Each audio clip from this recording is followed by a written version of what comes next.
Markus 8 ayat 36 bilang, Yesus berkata, apa gunanya seorang memperoleh seluruh dunia tetapi ia kehilangan nyawanya?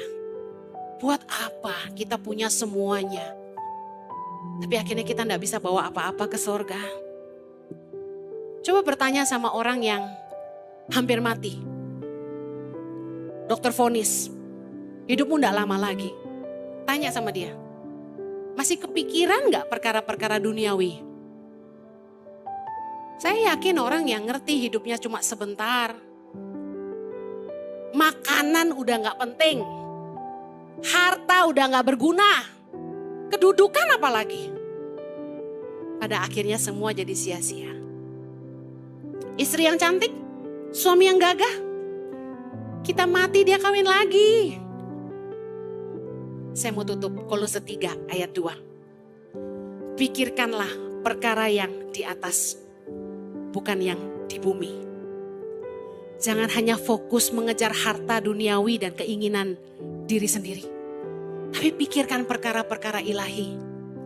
Saya kasih contoh ya, perkara apa yang harus kita pikirkan? Perkara di atas. Tuhan, apa yang jadi kehendak-Mu bagi hidup saya? Pernah gak mikirin gitu? Saya sering. Saya kalau diam saya selalu tanya Tuhan. Tuhan, apa yang Kau mau aku lakukan? Apa yang Tuhan mau saya buat? Bagaimana supaya hidup saya berkenan sama Tuhan? Saya selalu nanya Tuhan, Tuhan berkenan gak ya sama saya? Yang saya buat ini Tuhan berkenan gak? Tuhan, tahun depan Tuhan mau saya buat apa? Apa sih yang saya bisa lakukan lagi supaya saya bisa bawa banyak jiwa kepada Tuhan? Saya terharu waktu kemarin saya ke Turki, ada salah satu peserta cerita sama saya. Ci, khotbah-khotbah Cici itu membuat banyak teman-teman kami yang mau cerai gak jadi cerai katanya. Saya terharu. Saya gak tahu khotbah yang mana. Tapi saya bersyukur Roh Kudus bekerja dan firman-Nya hidup dalam hidup kita. Amen. Saya terus doa Tuhan tolong saya supaya saya bisa sampaikan firman Tuhan yang mengubahkan hidup orang. Yang membawa orang kembali kepada Tuhan dan jalan kebenaran. Pernah gak mikir gimana ya supaya hidup saya ini bisa jadi berkat buat orang-orang di sekitar saya? Coba jangan melulu saya. Pikirin gimana ya saya bisa jadi berkat buat orang-orang di sekitar saya. Gimana ya supaya saya bisa jadi berkat buat perusahaan di mana saya kerja. Bosmu dimenangkan gak buat Tuhan? Cerita gak tentang perbuatan Tuhan dalam hidupmu? Tahu gak? Iblis itu dikalahkannya sama 2. Darah anak domba dan kesaksian kita. Kalau Anda pernah ngalami dipulihkan Tuhan. Pernah ngalami mujizat disembuhkan Tuhan.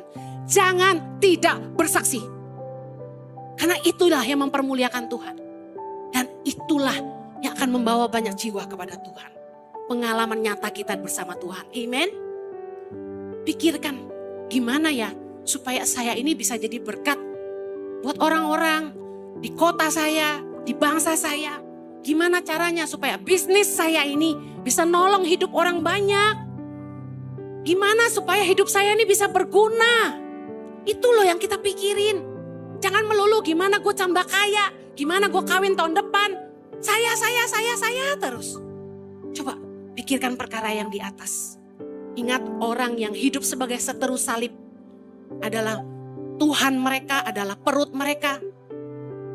Hidup mereka dipimpin oleh keserakahan, keinginan hawa nafsu.